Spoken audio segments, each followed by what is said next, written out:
लगल हो कवरियन के गाड़ी से कैसे चलइयो तेज छौरी पतर की गे। भीड़ लगल हो कवरियन के गाड़ी से कैसे चलइयो तेज छौरी पतर की गे। धक धक कर हो करे छौरी पतर की गे। धक धक कर हो करे छौरी पतर की गे। भीड़ लगल हो कवरियन के गाड़ी से कैसे चलइयो तेज छौरी पतर की गे।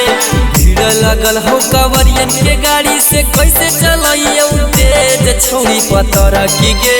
धक धक कर हो करे छौरी पतर की गे। धक धक कर हो करे छौरी पतर की गे। शंकर भगवान की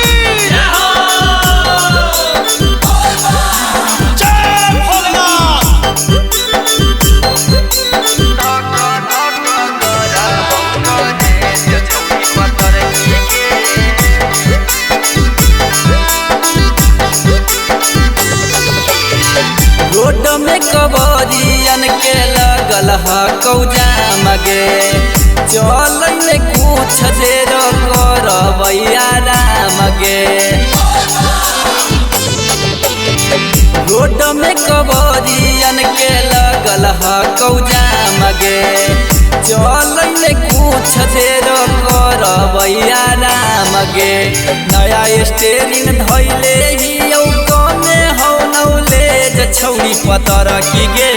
नया स्टेरिंग धैले ही कमे हौ नौलेज छौरी पतर की गे। धक धक कर हौ करे छौरी पतर की गे। धक धक कर हौ करे छौरी पतर की गे। शंकर भगवान की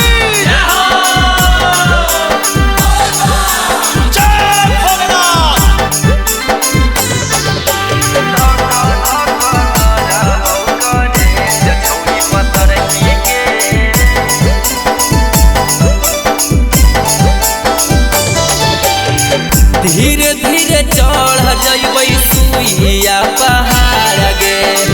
करबौ नै तेज गड़िया छौरी रफ्तार गे। एके नहीं करबौ। धीरे धीरे चढ़ जइबै सुइया पहाड़ गे। करबौ नै तेज गड़िया छौरी रफ्तार गे। पूरा के सवाया तब किसन के कमे हकौए छौरी सवार की गे।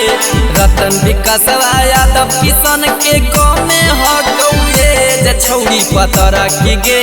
धक धक कर हौ करे छौरी पतर की गे। धक धक कर हौ करे छौरी सवार की गे।